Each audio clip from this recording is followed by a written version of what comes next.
Ora, a palavra dos apóstolos e a lei.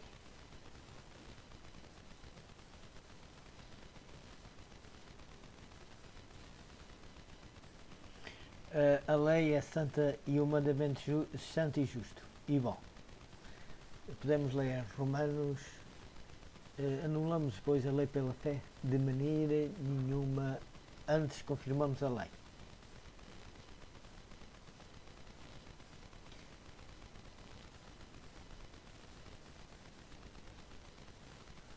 E daí havemos de pecar porque não estamos debaixo da lei e sim da graça, de modo nenhum.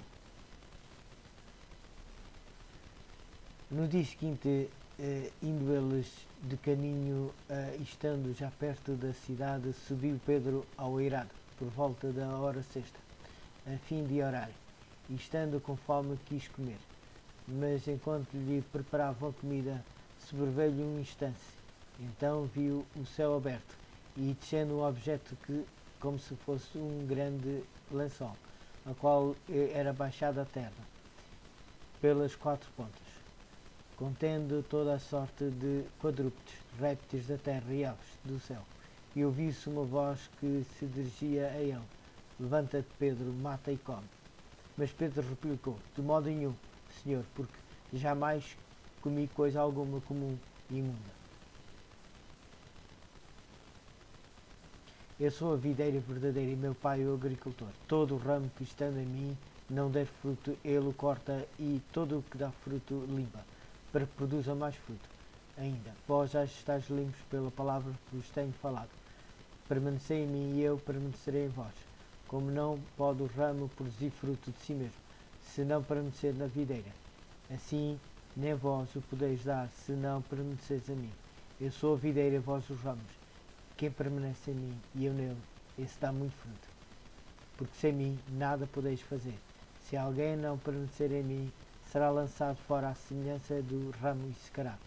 E o apanham, lançam no fogo e o queimam. Se permaneceres em mim e as minhas palavras permanecerem em vós, pedireis o que quiserdes, e vos será feito. Nisto será glorificado meu Pai, em que deis muito fruto, e assim vos tornareis meus discípulos. Como o Pai me amou, também eu vos amei. Permanecei no meu amor. Se guardardes os meus mandamentos, permanecereis no meu amor, assim como também eu tenho guardado os mandamentos de meu Pai, e no seu amor permaneço.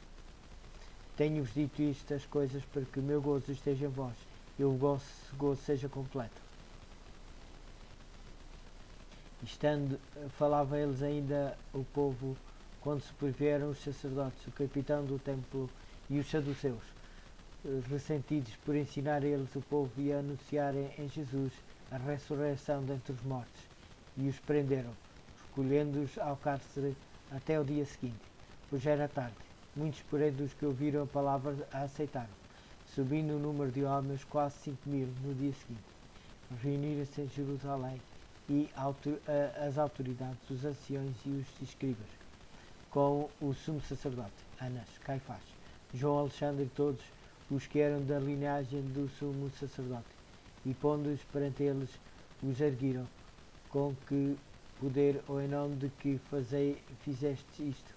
Então Pedro, cheio do Espírito Santo, lhes disse: Autoridades do povo e anciões, visto que hoje somos interrogados a propósito do benefício feito a um homem enfermo, e do modo por que foi curado, tomai conhecimento vós, todos e todo o povo de Israel, de que em seu nome de Jesus Cristo, o Nazareno, a quem vós crucificastes, e a quem Deus ressuscitou dentre os mortos, sim, em seu nome é que estas coisas está curado perante vós. Este Jesus é pedra rejeitada por vós, os construtores, a qual se tornou pedra angular, e não há salvação em nenhum outro nome, porque abaixo do céu não existe nenhum outro nome dado entre os homens pelo qual importa que sejam salvos. Respondeu-lhes: Não vos compete conhecer tempo ou épocas em que o Pai reservou pela sua exclusiva autoridade, mas recebereis poder ao descer sobre vós o Espírito Santo, e sereis minhas testemunhas, tanto em Jerusalém como em toda a Judeia e Samaria, e até aos confins da terra.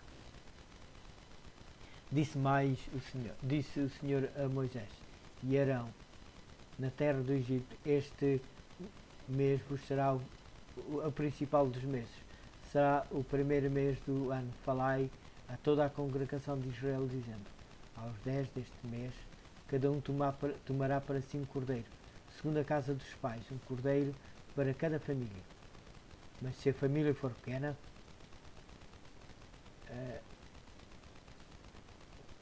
para um cordeiro, então convidarás ele o seu vizinho mais próximo, conforme o número das almas, conforme o que cada um puder comer. Por aí calculareis quantos bastem para o cordeiro. O cordeiro será sendo feito mais de um ano. Podereis tomar um cordeiro ou um cabrito, e o guardareis até o 14º dia deste mês.